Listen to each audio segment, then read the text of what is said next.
مولانا نے فرمایا کہ نہج البلاغہ فرمایا بلاؤں اور آفتوں میں سے ایک آفت ہے فاقہ، یعنی غربت، بہرحال ایک آفت ہے، لیکن سنیے گا فاقے سے بھی یعنی غربت سے بھی زیادہ شدید آفت ہے کسی کا مریض ہونا۔ آج ہم دیکھ رہے ہیں اس بات کو خود، کتنے ایسے ہیں جو بہت صاحب ثروت ہیں لیکن اچانک سے مرض ہوا لاحق، 14 دن میں، 15 دن میں، 20 دن میں ختم، ٹھیک ہے۔ تو مولانا نے فرمایا کہ غربت ایک آفت ہے، لیکن اس سے بھی زیادہ شدید آفت کیا ہے کہ بدن مریض ہو جائے۔ پھر آگے مولا کہتے ہیں اور اس سے زیادہ شدید آفت ہے کہ دل مریض ہو جائے۔ یہ نہج البلاغہ میں مولا کائنات کا کلام ہے۔ مولا کے نام پر ایک اور صلوات بھیجے گا محمد و آل محمد، اللہم صلی علی محمد و آل محمد۔ دل میں کجی ہو، دل میں فتنہ ہو، یہ اس سے بھی زیادہ، بدن کے مرض سے بھی زیادہ بڑی آفت دل کا مریض ہونا ہے۔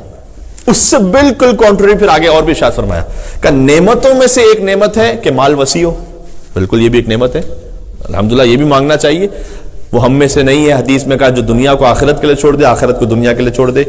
ایک آیت جو آپ سب کو یاد ہے، آدھی میں پڑھوں گا، آدھی آپ میرے ساتھ پڑھیں گے، ربنا آتنا فی الدنیا وفی الآخرۃ حسنۃ وقنا عذاب النار۔ دنیا کا ذکر بھی ہے، آخرت کا ذکر بھی ہے۔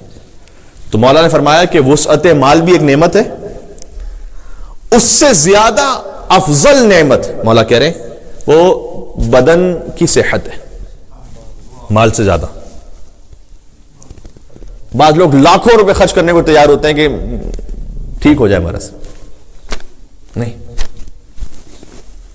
پوری دنیا کے کہاں کا چکر لگاتے ہیں، بیسٹ ہاسپٹلز میں جاتے ہیں، بیسٹ ڈاکٹرز کو، لیکن کروڑوں روپے خرچ کر لیں گے، لیکن نہیں، جب صحت نہیں مل رہی اللہ نے، اور کبھی ہو سکتا ہے کہ بہت غریب انسان اور جھوپڑی میں رہنے والا، اللہ نے اس کو صحت دی ہوئی ہے۔ تو وسعت مال ایک نعمت ہے، اس سے زیادہ بڑی نعمت مولا نے کہا آپ کے بدن کی سلامتی، لہذا اس پہ کیئر کریں۔ ہماری گفتگو کی ابتدا میں بھی تھا، آپ اپنے، اللہ کی امانت ہے آپ کے لیے بدن، یہ جو آنکھیں ہیں، یہ جو کان ہیں، یہ سب آپ کا جو پورا بدن ہے، دل ہے، آپ کے سارے اعضاء بدن ہے، لیور ہے، کڈنی ہے، جو کچھ بھی ہے آپ اس کی حفاظت کریں، یہ اللہ کی امانت ہے۔ نہیں، مولا کائنات نے کیا دعائے کمیل میں نہیں فرمایا کہ قوی علی خدمتک جوارحی، پروردگار تو میرے بدن میں قوت عطا فرما دے تاکہ میں تیری اطاعت کر سکوں۔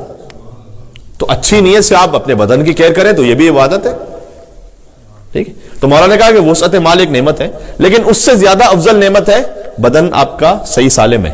پھر آگے فرمایا سبحان اللہ، افضل من صحت البدن تقوی القلب، بہت آسان عربی ہے، بدن کی صحت سے زیادہ افضل دل کا تقوی ہے، شاید اس سے افضل کچھ نہیں ہے۔ یا مولا کلام روک دیا مولا نے، وسعت مال سے افضل ہے آپ کا بدن سالم ہو، بدن کی صحت سے افضل ہے آپ کا دل متقی ہو۔ جتنے بھی متقین گزرے ہیں انشاءاللہ اور امام المتقین کے صدقے میں، ان کی آبرو کے صدقے میں اللہ سبحانہ وتعالی ہمارے دلوں میں تقوی عنایت فرمائے۔ ایک مل کے صلوات بھیجیے گا محمد و آل محمد پر، اللہم صلی علی محمد و محمد۔